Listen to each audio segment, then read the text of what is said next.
Hey, so welcome to my second reading and final reading of the book that I just wrote, Sex in the 21st Century, Healing Collective and Individual Trauma. Thank you to those who are joining me and those who had the intention to join me. And I'm just going to dive right in to read the sections that I marked.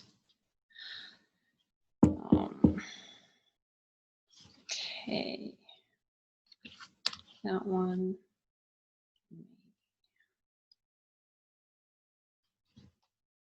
Okay, I'm going to start actually with this section that says, it talks about Kundalini.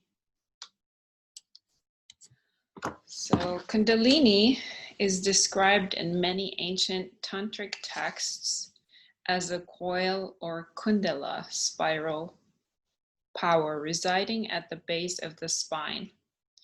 When this energy is activated through certain practices such as mantra, mudra, pranayama, concentration, and the use of bandhas or locks, it rises to the top of the head. The purpose of yoga and tantra is to assist in removing the energetic blocks in the body to help raise Kundalini. Kundalini rising is how the physical body reaches its divine essence. The physical body becomes infused with consciousness. Talking about the Kundalini rising is easy. However, actually experiencing a rising is not that simple. The reason for the difficulty is because our desires, known in Sanskrit as gunas, create a lack of focus in our life. This lack of focus moves one out of the present moment. Presence is necessary for the movement of Kundalini. And I'm going to stop here on this section. I think this one is chapter 3. Moving on to the next section. Yeah, this is towards the end of chapter 4. And it's a section I titled Where to Go From Here. Meaning, what are the changes we need to do to elevate sex into the sacred? This book is a testimony to the huge transformation that needs to take place in the way we view, speak, engage, and educate about sex. Such a transformation in our belief systems will not happen overnight. It will take years and maybe even decades. Our responsibility as communities and individuals at the moment is to begin taking action where we can. What better place to start than with our children and youth? It will be difficult and it will be a long road, but it will all be worth it in the end. The healing of the shadow of sex and sexual trauma will ultimately leave a mark on all sectors of society and humanity as a whole. If we were to dilute the main ideas of this book into a curriculum for children, here are some points that can be developed into lessons. And I'm just going to leave it there. You got to get the book to see what that is. And then the third section that I was wanting to read is from my branding archetypes, which is working with the 5 archetypal elements within a painting setting. And this is the introduction of that section. If you are a psychologist or psychiatrist, you're most likely familiar with the term archetypes, which Carl Jung introduced into psychology. Seeds that have been planted in our unconscious by culture, genetics, trauma, and history can be considered archetypes. Few know that it was the Greek philosopher Plato who was the originator of the idea of archetypes when he stated that all manifestations of the physical world come from pre-existing ideal templates of forms. I believe that anything in our imagination that we bring into the realm of the physical is an archetype. Our imagination holds all the archetypes that were or ever will be. It is no wonder we find an echo of this in Ayurveda, where Dr. Frawley mentions, Ayurveda views the physical body as a crystallization of deep-seated mental tendencies carried over from previous lives.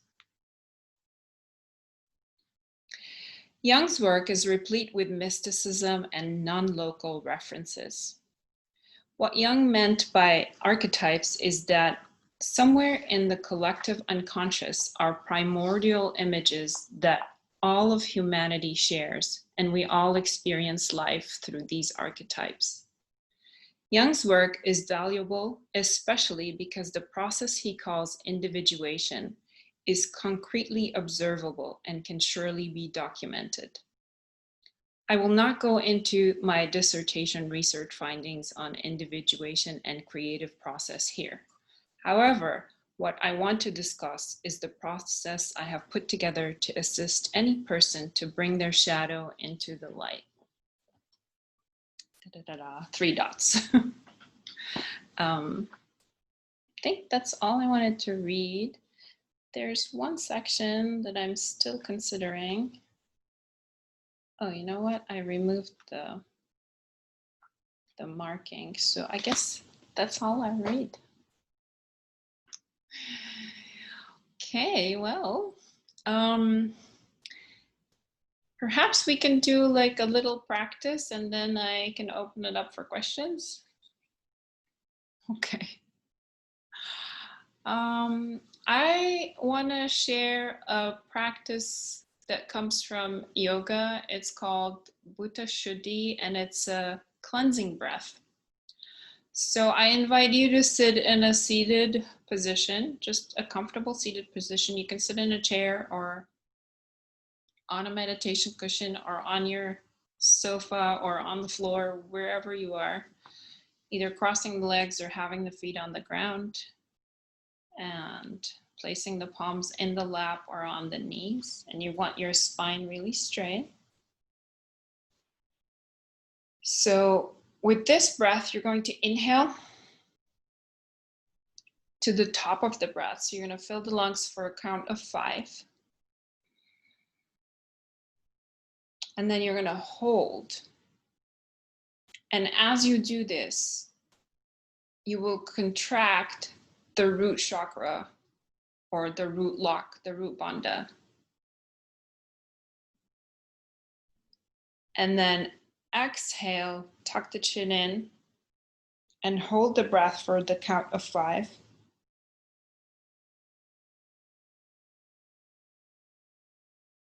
And then slowly exhale, lifting the chin back so it's parallel to the floor, and exhale to the count of 10. So inhale for 5, hold for 5, and then exhale for 10. Remembering the root lock and the throat lock. So that's why we're bringing the chin to the chest, is so that we lock that. And we are sort of playing with energy here. So we're bringing energy in and holding it sort of between the root lock and the throat lock. And then exhale, releasing. And you'll find when you do this several times, you're already feeling a little bit more relaxed than before. There's something that happens. There's an additional, a little bit more advanced part to this practice, and feel free to add that or not. And that is, you're going to bring the tip of your tongue to the back of your throat. So like, or to the top of your palate, to the innermost back top of your palate. So you're kind of curling your tongue there as you're doing this breath. So you're going to inhale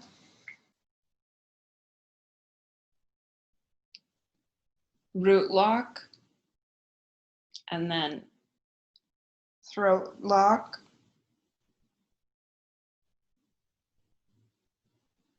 Then exhale and release all the locks. Okay, we'll do this a couple more times. Inhale again.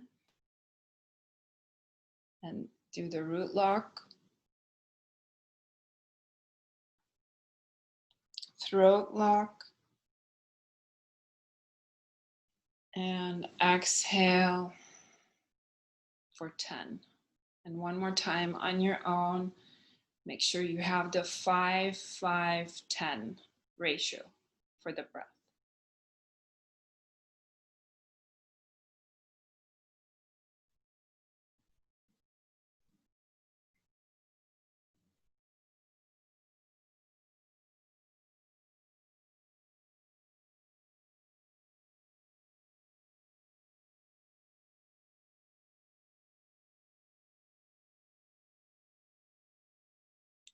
And then slowly coming back to your normal everyday breathing.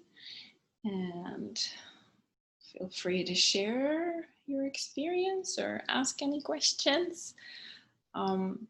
This practice is working with energy, which is Kundalini energy, but then most of the yogic and tantric practices are working with Kundalini energy anyway.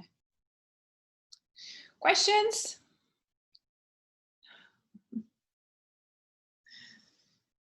No? No questions? All right. Well, that makes it so easy. No, seriously, no question? I do have a question. Okay, sure.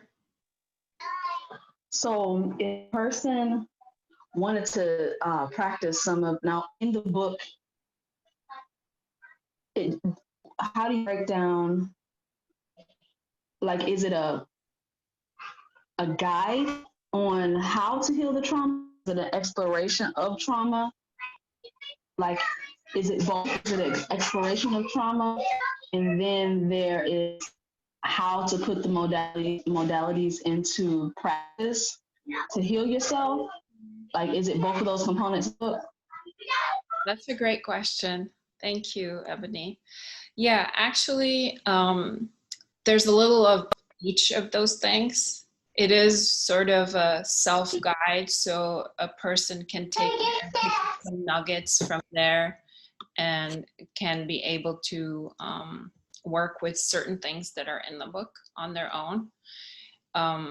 Another layer is that therapists can also adapt some of these things in there or work with certain things that I mentioned. But it's also an exploration of trauma, and not just individual trauma, but collective trauma, especially around sexuality. Does that answer your question? Okay, great. Thank you for that. Any other questions?